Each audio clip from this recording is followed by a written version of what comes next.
Of all the things I've done, the most fan mail I get is from Star Cops, undoubtedly.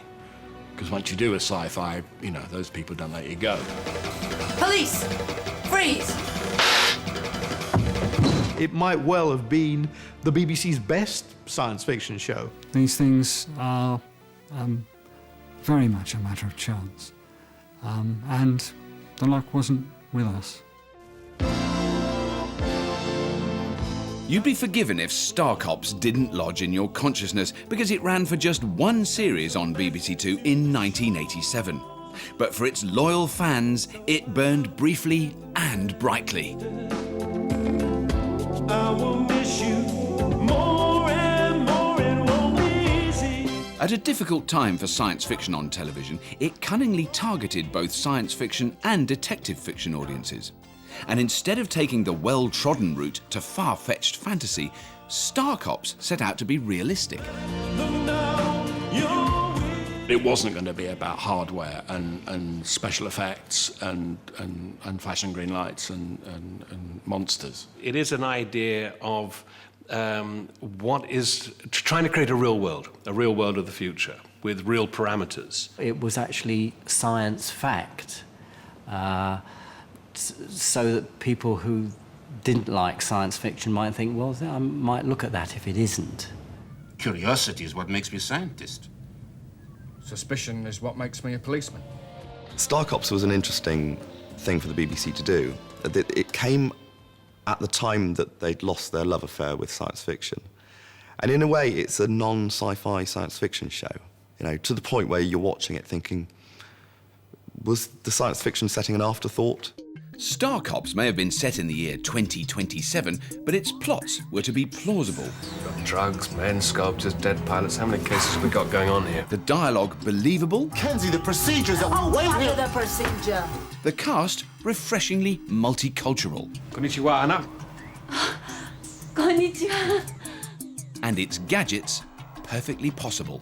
Question, genius. How can somebody be in two places at the same time? The programme's mission was clear, but sadly the show never lived up to its considerable promise. What happened to the hit series that Star Cops could, and probably should, have been? Star Cops was born in the mid-80s, at a time of space exploration and Cold War angst.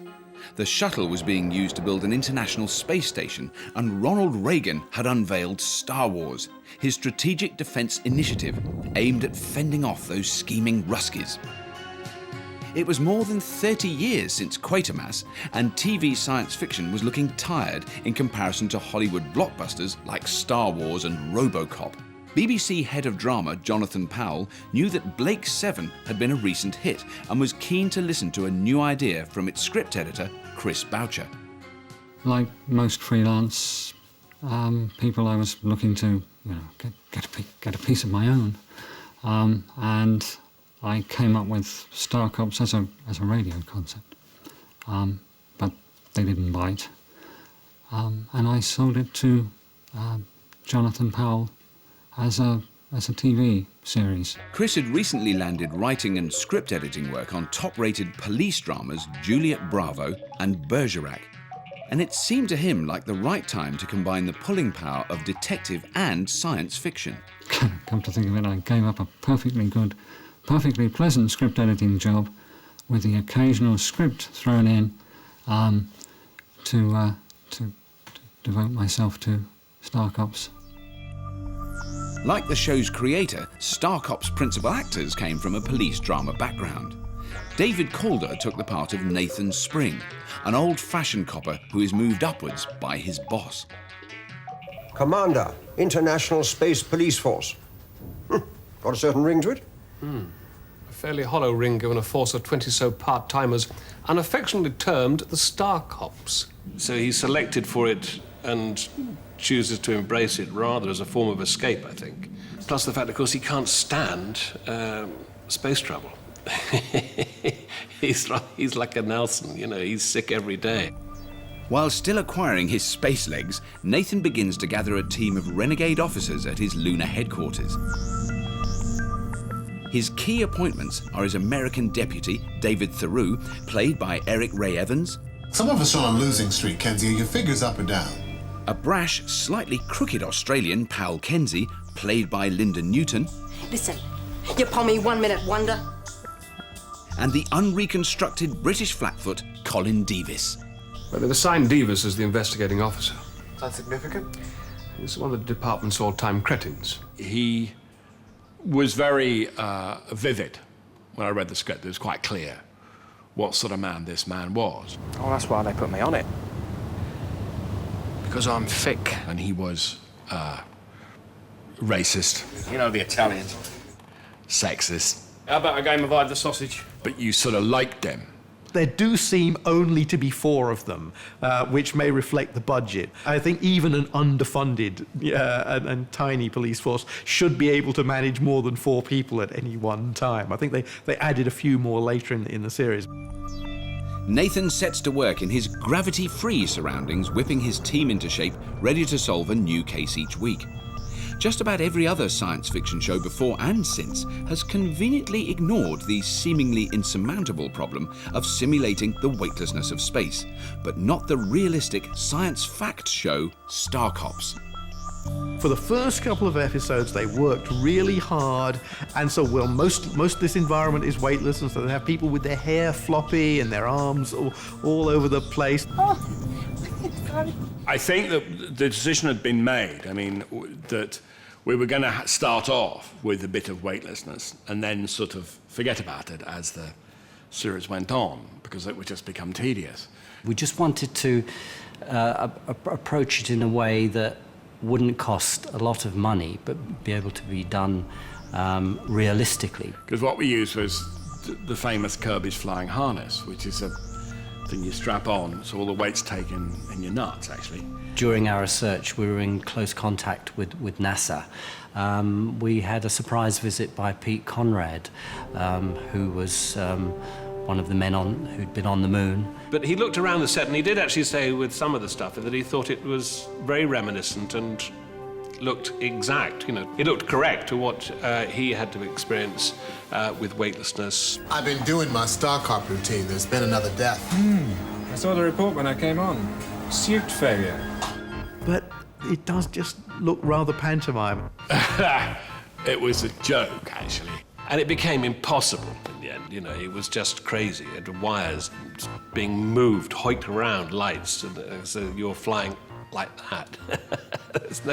there's nothing smooth about it. And I suggested one day, I said, look, you know, we're running out of time. Can I just try to mime you a slow motion move?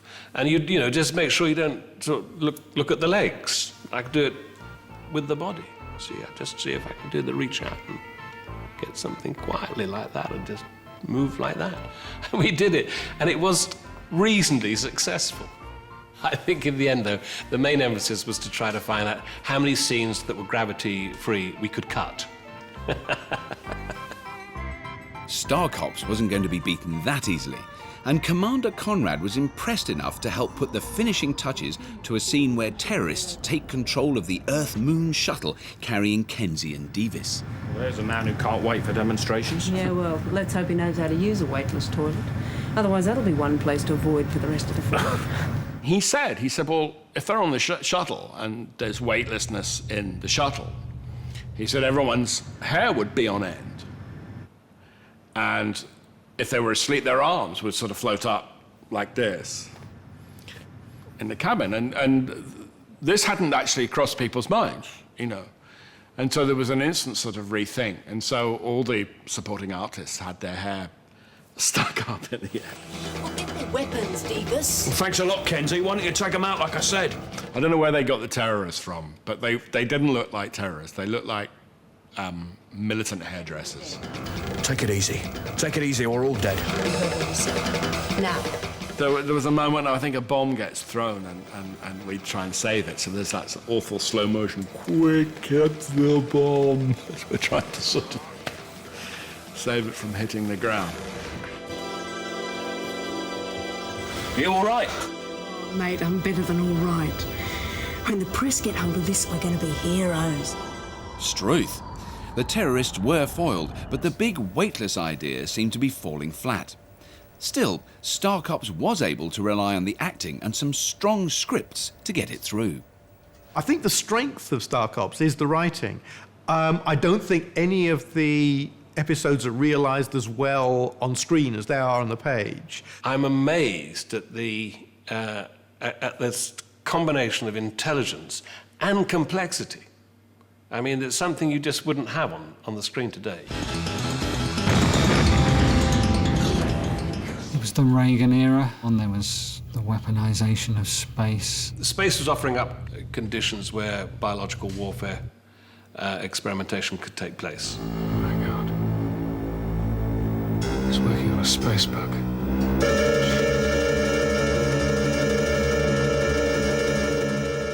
It's working out what crimes of the future would be, not in a sort of wild science fictional way, but just at how modern-day crimes, like smuggling or kidnapping, would be different with a space setting. Germ warfare, cryogenics, computer viruses, industrial fraud and sabotage are all tackled by the crack Star Cops team. I suppose we call this abduction. Would you count embryos as people? I'm sure their mother does. One of the things that was clearly talked about was embryo storage and sperm storage, because these were the perfect conditions. What I don't understand is what a silly bitch ought to have it done on the moon. Because the chances of conception are doubled at low gravity. The storylines were one of the great strengths of the show, and creator Chris Boucher set a high standard. But producer Evgeny Gridnev decided to bring in two other writers, John Colley and Philip Martin, meaning Chris would write 5 of the 10 commissioned episodes. I had nothing to do with I was quite happy with their excellent writers, obviously. But I had nothing to do with commissioning other writers. If it had been down to me, I'd have written all 10. We gave them Chris's first scripts and the format and asked them to come up with plot lines that would incorporate all the characters, but bearing in mind where we were, what we were doing, and could they come up with something that was exciting but not impossible to do. My episode was called This Case to be Opened in a Million Years. There are 2 themes in it. One is the dumping of nuclear waste in space, because it's an increasing problem. Do you receive a lot of nuclear waste, Mr. Santonini? We at Santoni Italia are only responsible for some of Europe's waste. It is deposited here on Moonbase before being sent on its way. On its way where? Away from Earth and Moon, amongst the stars. In this episode, the Mafia have infiltrated a waste disposal company and are using its transporter to smuggle uranium mined on the Moon on the return journey to Earth. And so the mafiosi on Earth could take the uranium and sell them to nations that wanted to buy them. So it's quite big money involved in that. The Star Cops have already arrested one guy that they suspect of mafia involvement. And there's a launch goes wrong, and they become involved in that too. I wondered how you'd manage the heroics. Your delay warning message came through. Come and save me, sport. You bloody bitch. Kenzie could be tough, but over time her hard exterior began to crumble. Working through long, lonely lunar nights, her inner feelings towards her boss began to show. Mackenzie starts off as like a bad penny.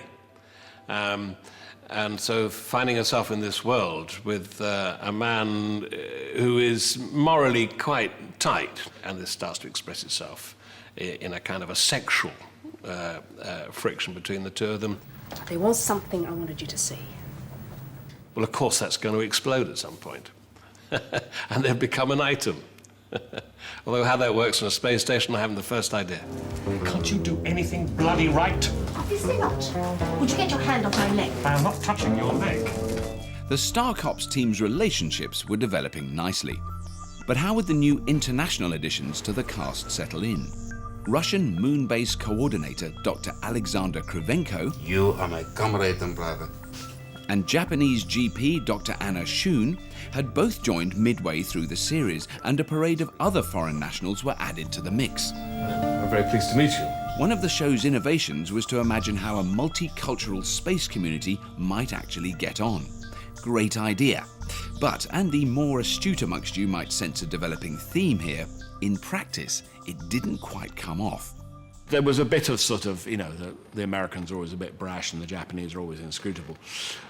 There was also a certain amount of, quite often, you know, Davis would get a line commenting on the Yanks or the Nips. How much do you know about Hanimed? Only what I learnt from Madame Butterfly. Who? You know, what's her face? Cheerful Ching. We're more aware of it now because everyone is afraid and everyone's PC that you mustn't call an Italian a wop, or you mustn't use any what's called termed racist remarks nowadays. Then nobody took any notice of it. You Europeans have always been naive where those Russians are concerned. Yes, okay, I'll hold my hands up. They were stereotypical. But you can see the same stereotypes still knocking about in series and stuff. You can't beat a good stereotype. So, even if some of the characters were slightly unreal in the end, there was a determination that they were at least going to say realistic things to each other. Bastard. Unusually for futuristic fiction, the way the Star Cops sometimes spoke to each other was decidedly, well, earthy. I think it was important that, you know, that we were allowed to get away with some reasonably fruity language. Oh, shut off. Just remember who you're talking to. Sorry. Shut off, sir. Davis? I never could see what the problem was with language. If you're going to use swear words in an indeterminate future, you've got to justify them in some way, or you've got to come up with new ones. But this was set in the relatively near future. And so they just sort of talked to each other in a fairly normal way. The plausibility of the language and the dialogue meant that believable settings for the action were vital. So the pressure was on the Star Cops design team to rise above the show's modest budget. The miniature and the effects work on it, and I have to say, because I didn't do it, it was actually top-notch. They really had the opportunity, presumably they had more money, to make the miniatures really realistic. I think in the case of Star Cops that they got some very, very good stuff out of the people who actually did it. And I think for a fair amount of money, but nothing like film budgets. I'm here, Nathan. You were thinking. Shut up, Box. Box, yeah, Box is rather sweet, isn't it? I mean, he now looks rather large given our size of our mobile phones. Quite a lot of the stuff about, say, personal computers is pretty on the money. I mean, it's solid guesses about the way people would interact with technology. Screen off. There almost seems to be like the internet in Star Cops as well. They don't quite come out and call it that or use it as a concept, but it seems to be an underlying assumption. The Star Cops were tooled up and back on the case. Now what the show needed was to make sure it got off to a great start. Justin Hayward of the Moody Blues had recently worked on the War of the Worlds soundtrack and had agreed to pen the Star Cops theme. Quite a few dissenting voices, but generally I've got a lot of feedback at how good and original this music was. The theme tune is quite a catchy, theme song, sorry, it's quite a catchy little number, but it's totally inappropriate for the series, and it always irritated me, I have to say. I think it has the worst single theme song of any TV show ever. If you do, as I've done recently, and watch the whole blood, you find yourself fast-forwarding through. Yeah, it's so much just to not have to listen to that song. Reach across the sky or whatever, you know, reach across the stars or something. I just wanted to get it gentle so that people weren't quite sure what they were getting into. And I feel music was emotive for that, and I stand by it. More worryingly still, a consensus was difficult to achieve over the show's name. Get me through, please. Star Cops. I still think it's a terrible title. I think I didn't watch this show in 1987 because of its terrible title.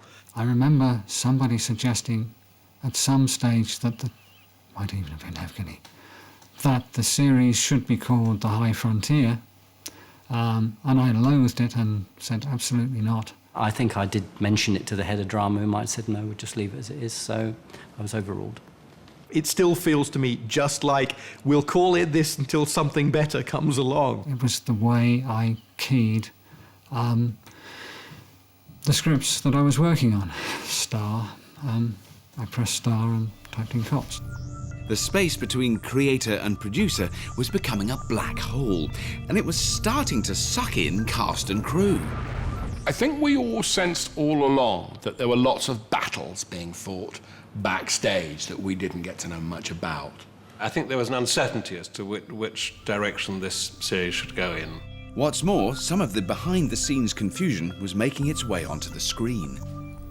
We are running out of time. How are we doing? There were two teams on the programme. And the first team that came in, Chris Baker's team, and there was a separate designer there too, had decided to make Star Cops very bright, very clean, very modern in that way, which worked up to a point, except that I think that showed up the fact that we were in the studio. It wasn't quite dirty enough. The machinery was a little too polished still, you know, and I thought that people's living conditions and their uniforms and the like just looked a little freshly pressed. Then when Graham Harper came in with a different designer to do the next 3, 4, 5, and 6, he got the lighting levels in the studio down to the lowest that they'd ever been. He actually was quite proud of the fact he'd broken a record. The lighting levels in the studio are the lowest they've ever been for any drama. So that nothing was lit. The only lights you would get were the lights from things like computer screens. That things were grubby. That rather than us having a pristine office, he got us putting in little artifacts, so we had little souvenirs. And then we went back to the first team on episode 7, it would have been, I guess, and we found out all the stuff had been chucked out. And we were back to the clean lines, and we said, actually, now we have a continuity problem, because you won't believe that we suddenly kicked it all out. They had to go out and find all this stuff, which was all in dustbins. 20 years after filming, the differences amongst the team and the tensions behind the scenes are obvious for all to see. Evgeny and Chris first met professionally when Evgeny only aspired to a producer's job, and Chris was a more experienced script editor. Evgeny achieved his aim and produced hit shows such as Blot on the Landscape and Hold the Back Page, before being considered for Chris's new show. The pitch to Jonathan Powell was a written pitch. Then he called me in, and we talked about it. And at one stage he said, I think I'm probably going to get Evgeny Gridnev to produce. Can you work with Evgeny? And like a fool, I said yes. I'm sorry, Evgeny. How would creator and producer get on now that the final decision was Evgeny's? But I walked into his office, and as far as I remember, his first words to me were, "They'll all have to be rewritten." And I think my first words to him were probably something obscene. You know, as far as Chris is concerned, you know, I think I respect him as a writer, and he's professional, and, you know, it's his series, and if it didn't quite go the way he thought, you know, that's unfortunate when you're dealing, you know, when you're losing your baby. I know we got off to a bad start, and it got worse from there. Chris Boucher's beautiful idea had turned ugly. But with hindsight, he knows how it could all have been different. I should have taken responsibility myself. I should have said, when Jonathan Powell said, can you work with another producer, I should have said, well, I'd quite like to do it myself. But the fact was that I didn't want to do it myself, so it is a bit hypocritical of me to say, well, I think he should have done so-and-so, and I think he should have done so-and-so. But at the same time, I think he should have done so-and-so. With the penultimate episode about to go into studio, Star Cop's luck needed to change, but nobody told that to the BBC electricians, who promptly went on strike. Star Cops was not a priority show, and the episode was cancelled. So the next time the cast gathered, it was to record the final programme. They made sure no one walked under any ladders or brought in any open umbrellas. Right, we are recording, studio. Very quiet. This is shot 23. Take 1. But it didn't work. Eric Ray Evans wouldn't be appearing. He'd caught chicken pox. Well, my second-in-command, David Theroux, he'll be back any day. It's on earth rest. And I think it was an episode that Chris Boucher had written. For whatever reason, Chris couldn't come in and sort of rewrite it. So Trevor Cooper and myself took it upon ourselves, quite arrogantly and quite rightly, to divvy up Eric's part. So it really was, you know, TV on the hoof. You know, we were making it up as we went along. I don't know, there's a pattern emerging here somewhere. God knows what it is. Thanks to the efforts of the cast, recording was complete, and both Chris and Evgeny crossed their fingers for decent audience figures and good reviews. You know, it's moments like this which explain the less pleasant smells of space travel. Scares the crap out of you too, huh? The noises from upstairs after the first episode were very good and congratulatory. And then it went quiet. I remember the script editor I was working with said he watched the first episode and thought, poor old Chris. And I thought, you bastard, what do you mean, poor old Chris? It wasn't that bad. Star Cops had been given a Radio Times front cover, but was then broadcast at a variety of different times through the BBC Two summer schedules, landing opposite high-rating BBC One shows like Terry and June. To me, this was an act of sabotage and absurdity. And if ever you wanted to wave goodbye to a series, do that. Some people loved it, some people hated it. And really, it was slightly difficult to gauge because we got some terrific reviews and we got some absolutely awful reviews. Tomorrow is another day. When did I program you for platitudes? The program merely... It sort of, it rose without trace. It just sort of disappeared, really. Bang goes another good idea.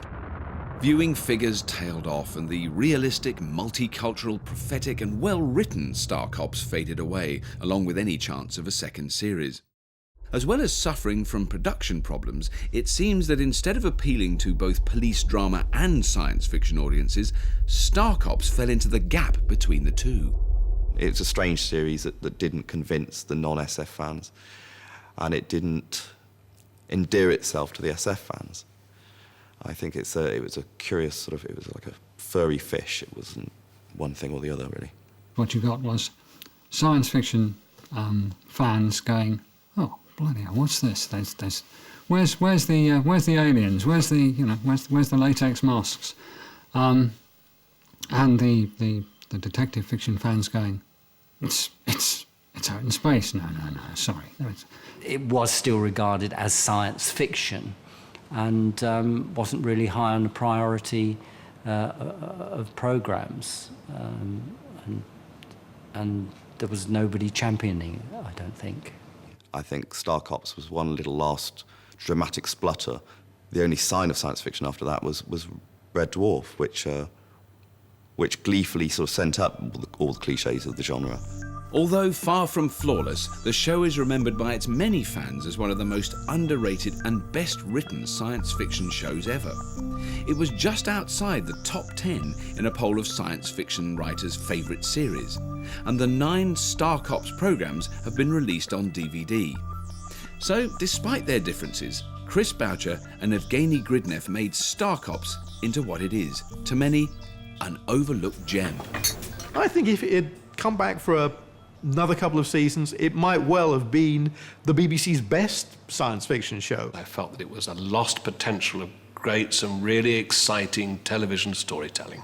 And if I ever do go into the West End or in the London theatre, there will always be, outside the stage door, some people with Star Cops stuff that they want me to sign. It still, lives on in that way. Anyone for Mars? Would I play Nathan Spring again? Yes, most definitely. Oh, yes. He'd be this man now, With all that experience, yes, it would be tougher and harder and better, I think.